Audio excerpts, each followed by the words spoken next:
The phrase, high-seated violence, comes from the poet Swinburne, as well as the phrase, an axe against own arm, and again, he is not less himself than his own law. I am talking about a thing we do with our minds that so easily binds us, and sometimes destroys us. I am talking about our vulnerabilities, our fears, and how we compare ourselves to others, over and over again.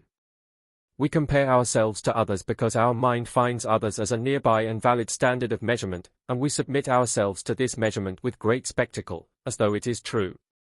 But it is a high-seated violence against our destiny and self-image, an axe against our own arm, a law that makes us less, or more, our own mighty law.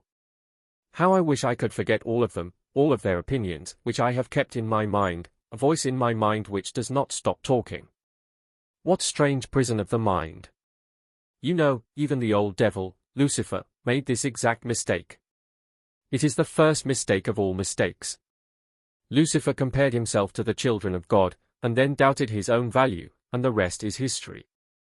Lucifer's second mistake, that is the second mistake of all mistakes, was to have the false confidence that he could tolerate or play with increments, incrementally move closer to some bad idea, incrementally move back and forth, leaving a little door open. We will stick our finger in the fire.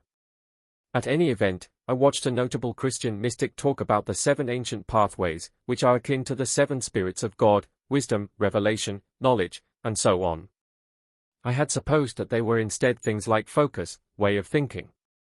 But perhaps there are principal ancient paths, as above, and other ancient ways, lesser ones, if you would, like focus, a sense of oneness, and so on. For a moment, I doubted my revelation, my standing, comparing myself to others who appear to fly such high flight.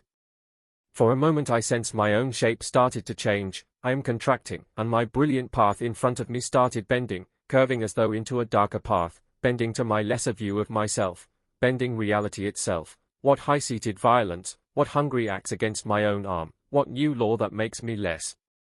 Revenge is profitable, gratitude is expensive, writes the old scholar Gibbon, of an old system.